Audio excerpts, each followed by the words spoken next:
بسم اللہ الرحمن الرحیم۔ السلام علیکم ورحمۃ اللہ وبرکاتہ۔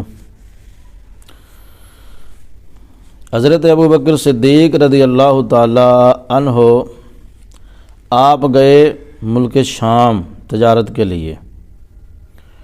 وہاں پر آپ نے خواب دیکھا اور آپ نے اس خواب کی تعبیر ایک راہب سے پوچھی۔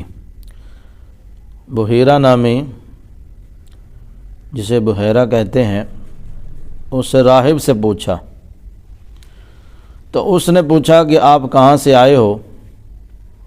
آپ نے فرمایا کہ میں مکہ مکرمہ سے آیا ہوں۔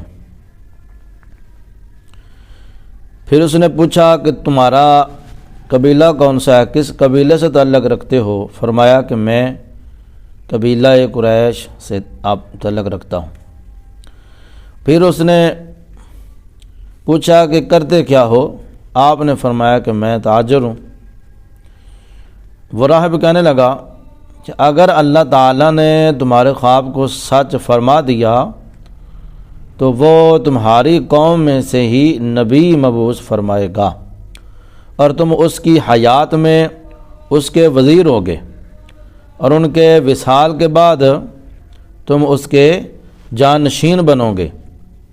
حضرت ابوبکر صدیق رضی اللہ تعالی عنہ نے اس واقعے کو اپنے ذہن میں رکھا، اپنے دل کے اندر پوشیدہ رکھا، چھپائے رکھا، کسی کو بتایا نہیں۔ جب نبی پاک نے آپ سرکار نے اعلان نبوت فرمایا تو حضور علیہ الصلوۃ والسلام نے جس چیز کو حضرت ابوبکر نے اپنے سینے میں چھپایا ہوا تھا، اعلان نبوت کے وقت آپ نے اس کو بطور دلیل حضرت ابوبکر صدیق رضی اللہ تعالیٰ عنہ کے سامنے آپ نے پیش کر دیا، سنا دیا۔ بس یہ سننا تھا حضرت ابوبکر صدیق رضی اللہ تعالیٰ عنہ کا، تو آپ فوراً حضور علیہ الصلوۃ والسلام کے گلے لگ گئے اور آپ نے حضور علیہ الصلوۃ والسلام کی پیشانی کو چوم لیا۔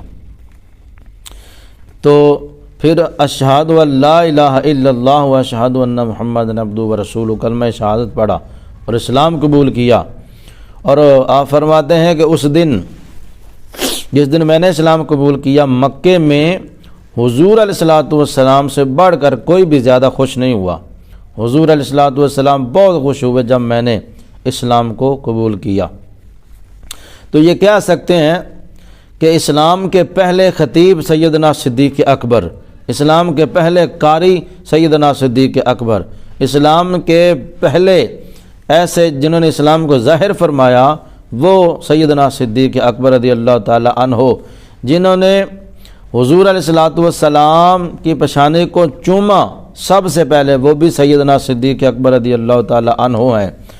اور پھر اس کے بعد آپ نے ایک اور خواب دیکھا کہ ایک چاند ہے جو مکہ مکرمہ میں نازل ہوتا ہے، پھر اس کے اجزاء جو ہیں یہ تقسیم ہو جاتے ہیں، اور ایک ایک ٹکڑا جو ہے ہر گھر میں داخل ہوتا ہے، پھر سارے اجزاء مل کے آپ فرماتے ہیں کہ وہ چاند بنتا ہے۔ چاند بننے کے بعد وہ پھر میری گود میں آ جاتا ہے۔ آپ نے جب اس کی تعبیر پوچھی تو تعبیر والے نے بتایا کہ آپ کو حضور علیہ الصلوۃ والسلام کے ظہور کی اور ان کے اتباع کی خوشخبری دی جاتی ہے آپ کو، اس کی مبارک کو۔ تو پھر آپ جانتے ہیں کہ یہ ساری چیزیں سیدنا صدیق اکبر رضی اللہ تعالی عنہ آپ کو حاصل ہوئیں۔ اللہ کا شکر الحمدللہ۔ اللہ پاک ہمیں سارے صحابہ کرام کی اتباع کرنے کی توفیق عطا فرمائے، آمین۔